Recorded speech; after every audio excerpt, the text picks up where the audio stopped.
Break के बाद एक बार फिर आप सभी का स्वागत है। बात होगी बंगाल में एसआईआर के और उससे जुड़ी हुई सियासत की। कोलकाता में राजभवन में तृणमूल कांग्रेस के सांसद कल्याण बनर्जी के आरोपों के बाद तलाशी अभियान चलाया गया। राज्यपाल सीवी आनंद बोस के नेतृत्व में पुलिस और अन्य विभागों ने पूरे परिसर की जांच की। बनर्जी ने राजभवन में हथियार जमा करने और भाजपा कार्यकर्ताओं को पनाह देने का आरोप लगाया था, जिसके बाद राजभवन ने जांच के लिए दरवाजे खोल दिए थे। सुबह 5 बजे से ही राजभवन के दरवाजे तृणमूल सांसदों, नागरिक समाज और पत्रकारों के लिए खोल दिए गए ताकि वे आकर जांच करें कि बनर्जी द्वारा लगाए गए आरोपों के अनुसार कोई हथियार और गोला बारूद वहां जमा है या नहीं। इस घटना से राजभवन और तृणमूल सरकार के बीच तनाव और बढ़ गया है, लेकिन दरअसल ये तृणमूल कांग्रेस को राज्यपाल का जवाब था। राज्यपाल ने तृणमूल सांसद की राजभवन के बारे में अपमानजनक टिप्पणी जो की गई थी और आरोपों को लेकर कानूनी राय भी मांगी है। इस बीच राज्य में चल रहे विशेष गहन पुनरीक्षण की प्रगति की समीक्षा के लिए निर्वाचन आयोग की 4 सदस्यीय केंद्रीय टीम कोलकाता पहुंची हुई है। चुनाव आयोग का प्रतिनिधिमंडल उत्तर और दक्षिण कोलकाता के प्रशासनिक अधिकारियों के साथ बैठकें कर रहा है। बैठक की अध्यक्षता सीनियर डिप्टी चुनाव आयुक्त ज्ञान भारती कर रहे हैं। चुनाव आयोग यह सुनिश्चित करना चाहता है कि मसौदा सूची में मृत अन्य स्थानों पर स्थानांतरित कर चुके, यानी कि अपने स्थान से दूसरी जगह जा चुके और डुप्लीकेट मतदाताओं के नाम एनुमरेशन फॉर्म में ना हो। इस महीने आयोग की यह दूसरी राज्य स्तरीय समीक्षा यात्रा है। ये टीम 21 नवंबर तक राज्य में रहेगी और अपने दौरे में कोलकाता, दक्षिण 24 परगना, नादिया, मुर्शिदाबाद और मालदा जिलों में एसआईआर की स्थिति की समीक्षा करेगी। इस बीच खबर है कि पहले घर छोड़कर भाग रहे कई बांग्लादेशी अब वापस लौटने लगे हैं। उन्हें वापस लौटने के लिए और सुरक्षा देखने के लिए कुछ लोगों की ओर से आश्वासन दिया जा रहा है। कौन है ये लोग? क्या राजनीतिक दलों के कार्यकर्ता हैं? ये जनता समझदार है, खुद समझ रही होगी। इस बीच खबर यह भी है कि कुछ बीएलओज को राजनीतिक पार्टी के बीएलए यानी बूथ लेवल जो एजेंट्स हैं वो खुलकर काम करने में बाधा पहुंचा रहे हैं। उनको यह भी कहा जा रहा है कि कुछ लोग तो धमका रहे हैं। कोलकाता में गुलशन कॉलोनी की तरह जो तमाम जानकारियां अब सामने आ रही हैं, उससे लोगों के मन में आशंका जगती है। जहां बीएलओ को मतदाता ढूंढने में मुश्किल हो रही है, ये गुलशन कॉलोनी की बात है। लगभग हर इमारत 5-6 मंजिला है और आबादी 2 लाख के करीब है। स्थानीय सूत्रों के मुताबिक 90% निवासी बाहरी हैं, जिनके पास मतदाता पहचान पत्र होने का दावा है। तो इस तरह की चीजें भी लगातार सामने आ रही है।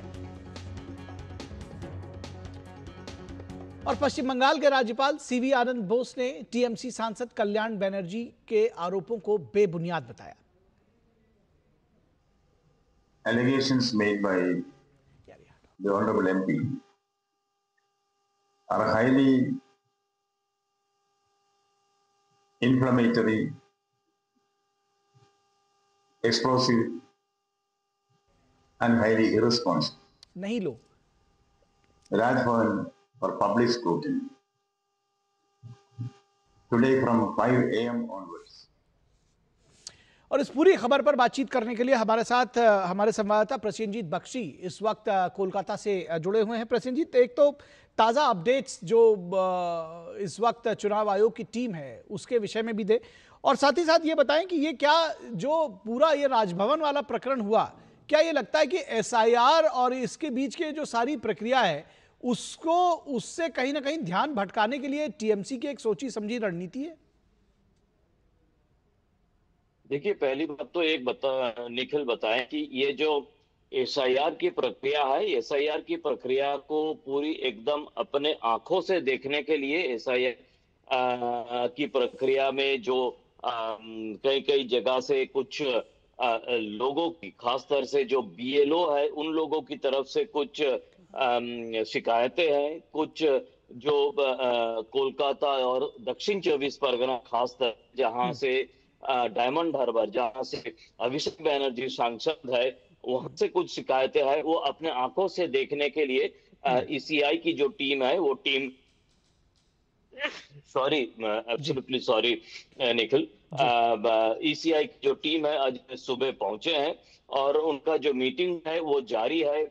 यहाँ पे जो चीफ इलेक्टोरल ऑफिसर है उनकी जो ऑफिस है उस ऑफिस पे, और कल से वो रास्ते पर निकलेंगे, कई जगह पर वो अपना दौरा करेंगे और कुछ चीजें ऐसी है जो बंगाल में एकदम अनोखा समस्या है और उस समस्या को देखने के लिए वो पहुंचे हैं। पहले नॉर्थ बंगाल में कुछ जगह पर दौरा करके गए हैं और अभी साउथ बंगाल में दौरा जारी है। तो ये पश्चिम बंगाल के लिए काफी जरूरी था, क्योंकि आप जानते हैं कि यहाँ पे बांग्लादेशी अनुप्रवेश का समस्या काफी दिनों से ये एसआईआर का मांग यहाँ पे चल रहा था। और जी। अब जिस तरह से ये अनुप्रवेशकारी लोग जो इन्फिल्ट्रेटर है वो सीमा पार करके बांग्लादेश वापस जाने की घटना हम अपने आंखों से देख रहे हैं, खबर बना रहे हैं, उससे पता चल गया कि ये जो इन्फिल्ट्रेशन की आरोप है, ये इन्फिल्ट्रेशन एक हकीकत है जो ईसीआई के सामने एक बड़ा चुनौती है एसआईआर के समय पे। तो जी। एक तरफ ये है, दूसरी तरफ हाँ, ये आप सही कहा है कि एसआईआर और इन्फिल्ट्रेशन ये सब जब एक हकीकत बनने जा रहे हैं, उस वक्त सिर्फ एक सांसद कल्याण बनर्जी, उनका काफी इस बारे में बदनाम है। वो बदजुबानी के कारण वो काफी बार बार खबर के सामने आए हुए हैं।